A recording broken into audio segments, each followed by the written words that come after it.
Welcome back everyone. Today we're playing more Pathfinder. Today we're gonna talk about the Inquisitor. Now who is the Inquisitor, you ask? Well, we talked about the Cleric before, right? The Cleric is the guy who's spreading his god's faith. And then we talked about the Paladin, and the Paladin is the guy who tries to embody the god's faith. Now the Inquisitor is kind of the the military branch of your god. He's the guy or girl who goes out in order for his god to serve as his god by killing foes in his name. Maybe there's some rivaling group of some rivaling god or something that needs to be taken down, or maybe there's some heresy going on. Then you send out your Inquisitors to deal with them. Send mace to face. Send a message that way. So, the Inquisitor class, if we talk about this, as I usually do on a level between combat prowess and utility, I usually take the fighter as an example, right? 100% combat prowess, 0% utility, and then the bard, 100% utility, 0% combat prowess. Now, the Inquisitor, much like the Cleric, because it's very similar to the Cleric, can be anything, so it's very, very hard to pinpoint. But I would say, if you build the atypical Inquisitor, it would be 60% combat prowess and 40% utility. He has a lot of skill points. If we talk about his progression, then it's actually decently good progression. It's not amazing, considering he's a class which is supposed to be able to hit something.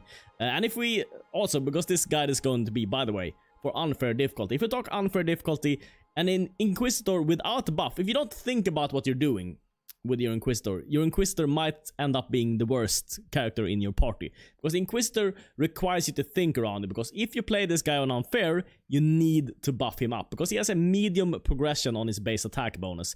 It's kind of like the, I think it's the exact same as the rogue progression, which also requires the rogue to be buffed to be able to hit something. And the Inquisitor is much the same. He has kind of the same thing going with spells. He's kind of like a semi-cleric, in that he doesn't gain spells as fast as a cleric does, but he doesn't really gain them as slowly as maybe a paladin does. He has like a medium progression there of spells, where he slowly builds up cleric spells. He also has the benefit of being able to select a domain, which makes him very much stronger than he would have been without it, because cleric domains are insanely powerful, and there's also one of the strongest things or abilities in the game, in my opinion at least, you get access to through a domain. If you want to, if you're interested in hearing what is that, what are you talking about? I'm talking about the era still, and I'm talking about the community game.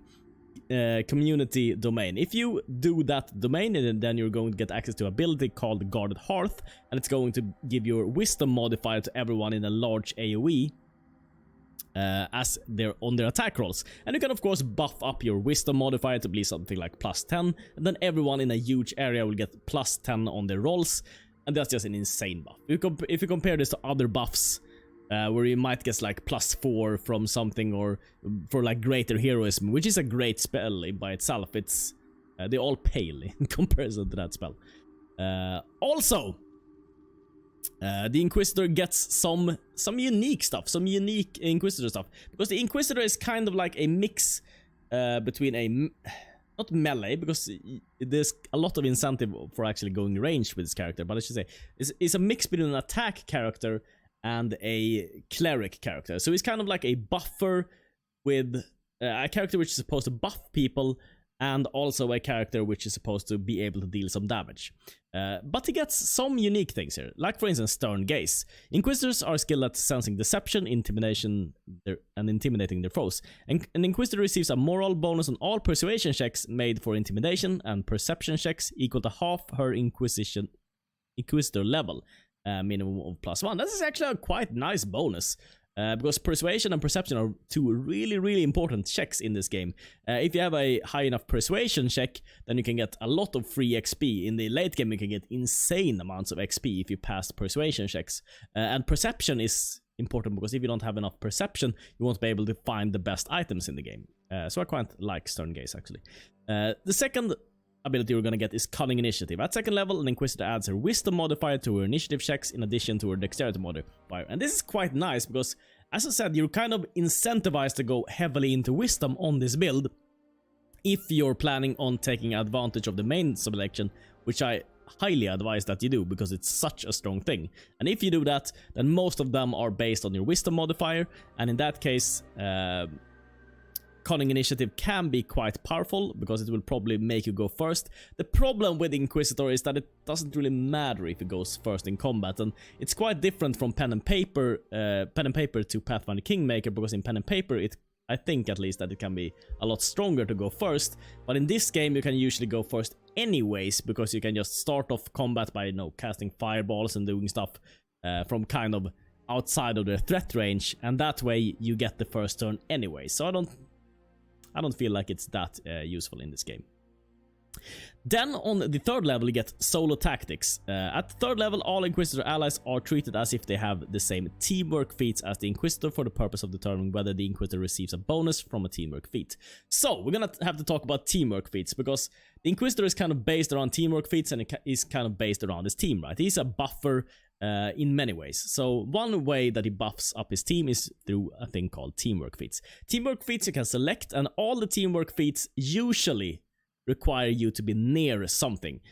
So they can give a flanking bonus if you're near an ally, which also has this teamwork feat. But usually when you pick up a teamwork feat, you need 2 per people to have this teamwork feat. But this Inquisitor can spread his teamwork feats to other members, not so that they gain the benefit, but so that it counts for him. Like, let's say I have a flanking bonus, flanking teamwork feat, then I require someone else to have a flanking teamwork feat. And if both have it, then both gain the bonus. But if only one has it, then no one gains the bonus. But this guy makes it so that this guy also makes him get the bonus. A little bit complicated, but that's how it works. I hope I explained it. I hope you understood what it does. So that's quite nice. It gives it to all your allies. And this also synergizes very good with Sacred Huntsmaster, which we're going to talk about later on. Then you also get Bane, and Bane is quite a strong ability actually. At 5th level you can imbue one of your weapons with a Bane special ability. Keep in mind that it's any weapon. This could be a ranged weapon, it could be a melee weapon, it could be any type of weapon. And it excels against certain foes. Against designated foes, the weapon's enhancement bonus is 2+ better than its actual bonus, and it deals extra 2d6 points of damage against such foes. So this is quite strong when you get it. At level 5 you will still not have that much damage in your party. This will be quite a considerable damage boost. Later on in the game it won't matter too much, it'll matter a little bit that you have the +2 enhancement bonus, but the damage as the time progresses, it will be relatively not as much. That's what I'm trying to say.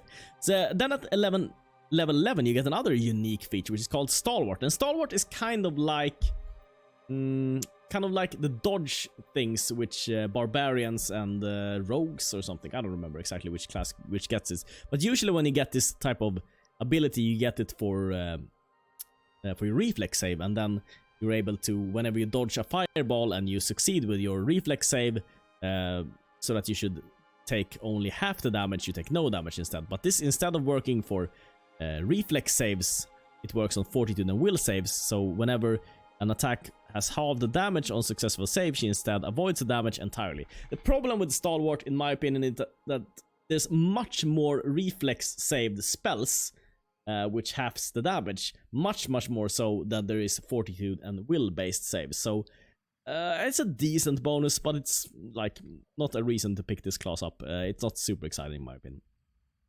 Then you also get Judgment, and Judgment is you get a lot. How do I explain this? You get a lot of different modes that you can select, and you can get a lot of different benefits, but they're all very small benefits that you get from Judgment. So Judgment, in my opinion, even though all bonuses are good, they're so small that they don't feel substantial enough that, in my opinion, it's just annoying that you have to click on them. I know you might disagree with me, and if you're more of an active player type, then you might like Judgment, but I think it's a little bit annoying. To be perfectly. And then you get a second Judgment on level 8, which makes you be able to cast it again. And then on level 14 you get Exploit Weakness. Whenever you score a critical hit, it ignores any damage reduction that you might have. Critical hit, whenever you score it, only when you score a critical hit. You're gonna score a critical hit from time to time, but it's gonna be very rare. It's gonna be hard to really abuse Exploit Weakness. And then you also, of course, you get teamwork feats. On regular intervals you get teamwork feats, And remember, you spread those with solo tactics, but you don't really spread them. It's just it doesn't matter if your other members don't have that teamwork feat, you still get the benefit from. So that's quite nice. And then at level 20, of course, you have the the death magic, which every class essentially gets. I think there's like a few classes which don't get this, but a lot of classes get this. You get to do a some kind of opponent has to pass a fortitude save or die, and you usually can use it like once a day. And for this class it's called True Judgment, but keep in mind that although this sounds very strong, for two reasons I think that these are not, these are a little bit gimmicky. First of all, it's level 20, and you're probably not gonna get to level 20 unless you do most side questing in this game. You're probably not gonna get there. And also a lot of the bosses and everything have, because these abilities are considered death magic, and most mobs at that high level have resistance against, so probably won't work out too great. So that's the base Inquisitor. Now he has some really interesting subclasses, I think, some really good ones even. And one of the subclasses I would dare go say it's, in my opinion, it might be the strongest. If we're talking buffing characters, I think it's the strongest class in the game. So let's go to Monster Tactician first. and save that for last, right? Monster Tactician, he trades, if we go to Inquisitor, we say he trades this thing, the judgment thing, for summon monster, and he can summon monster 1, summon monster 2, and he gets summon monster with regular intervals, and he can summon them quite a lot.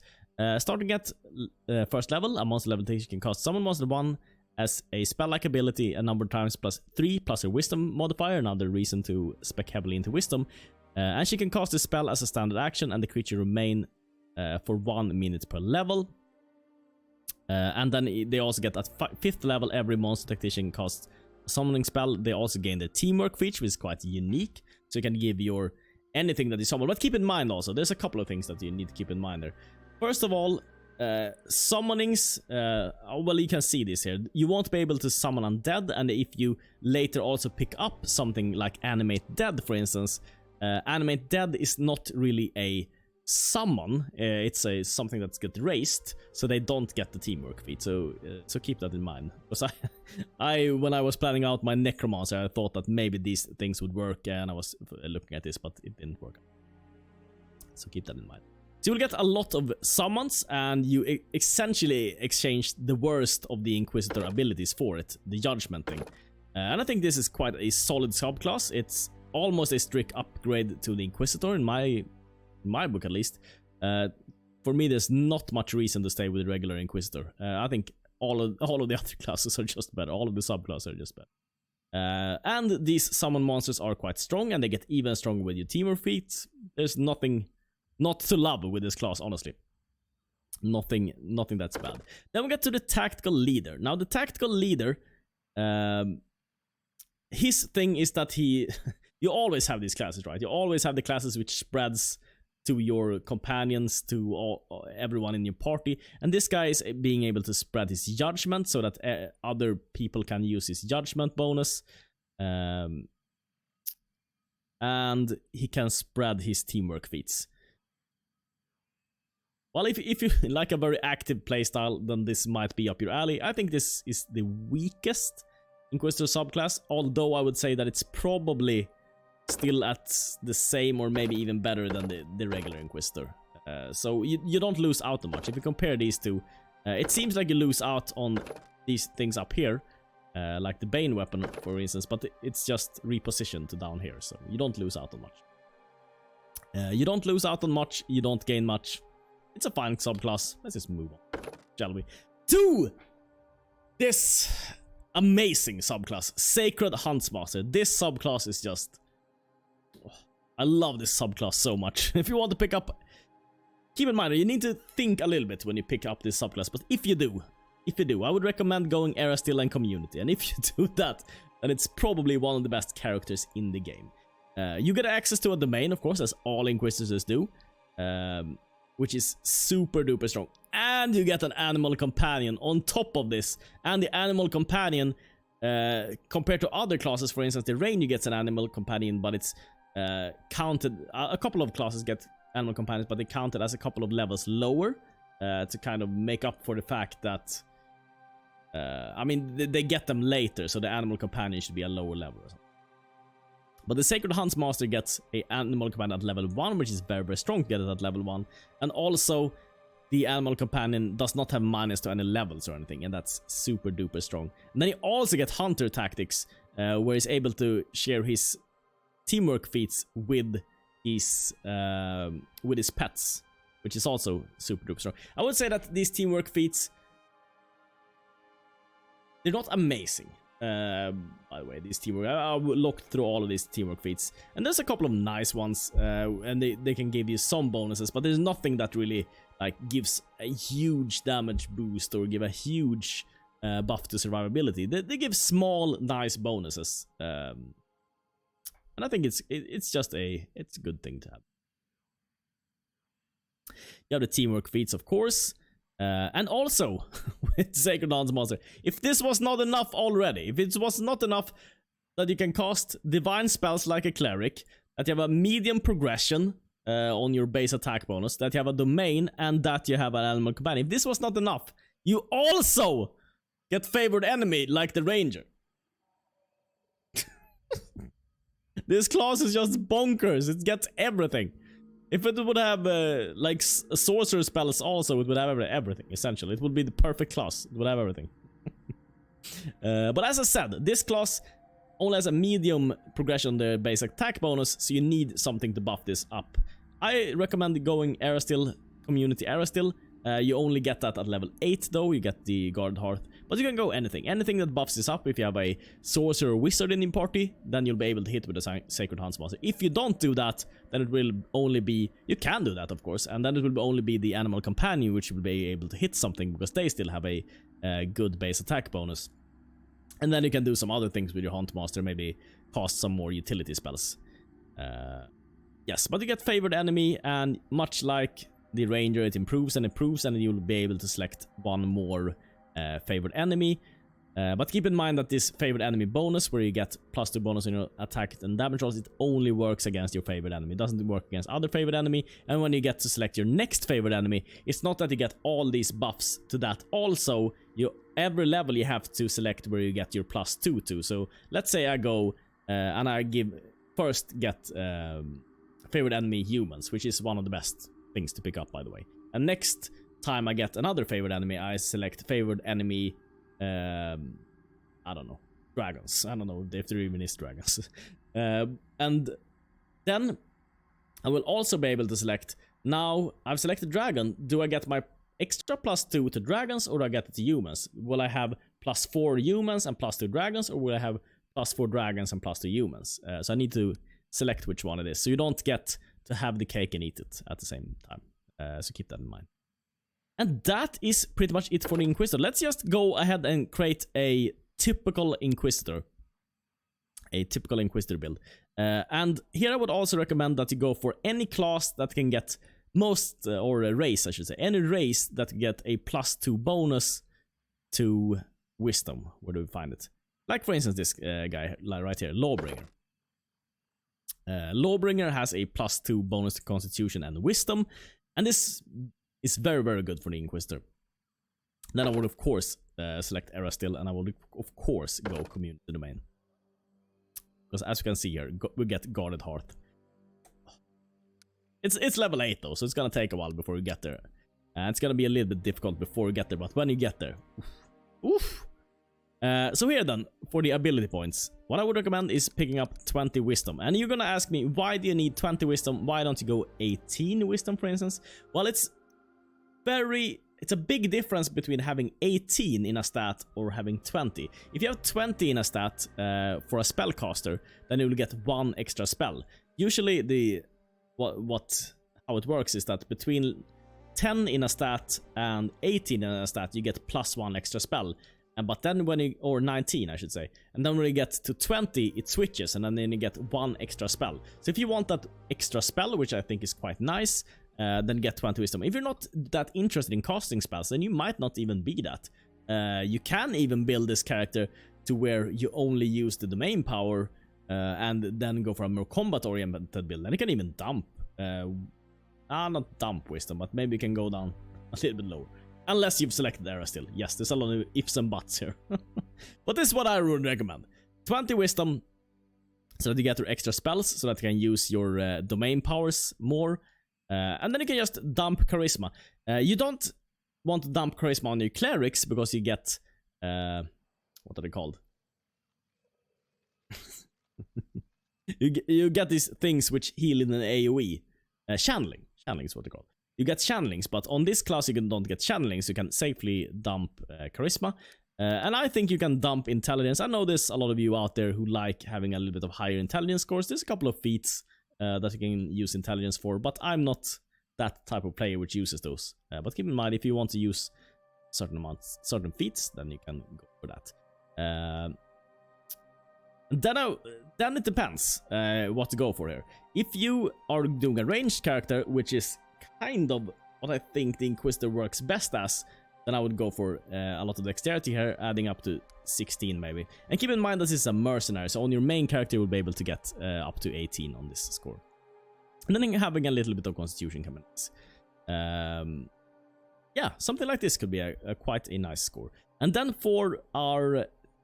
Let's see, our skills, what I would recommend is, if this is your main character, definitely go Persuasion. And also, keep in mind that the Inquisitor gets bonus to their Persuasion, and also if you go for, as I did here with Lawbringer, I get even more bonus on my Persuasion. So Persuasion is quite nice. And since we have such a high Wisdom, Perception is very good. And it doesn't matter if you have a lot of people which have high Perception in your party, because we'll all get a Perception check whenever something appears. And Perception, as I said, it's very important to find the best items in. And then just go with anything. Go with anything that you have a high bonus to, like for instance Low Religion. Here, if you're going for a ranged character, which I mean we're era still and everything, we're kind of forced to do this if we're gonna roleplay, right? Then I would pick up Point Blank Shot. Point Blank Shot is not so good by itself, but it enables other feats later on, like for instance shooting multiple arrows and stuff like that with some feats later on. So I would pick up Point Blank Shot. Then for the spells, you can do a lot of different things, but I at least think Divine Favor is a pretty nice spell to have, because if you have Divine Favor, you get a luck bonus on your attack and damage rolls, and then you can do pretty much what you want here. You can pick up Ear-Piercing Scream to have a disable. You could have Expeditious Retreat to be a little bit faster. Remove Fear is nice, but I don't need it on this level. And Shield of Faith is pretty nice. Let's do a defensive spell and a aggressive spell, or attack spell, I guess. Divine Favor. And then let's see here. Then for your alignment, it depends if you want to multi-class later on. If you, for instance, want to go into a Paladin. I don't know exactly why you would want to... Oh, you could. I guess you could go into a Paladin after you get your domain powers. For instance, after level 8, you could go into Paladin, and in that case, then Lawful Good is the choice here. That's pretty much it. That's pretty much it for my guide. Thanks so much for watching, and see you next time.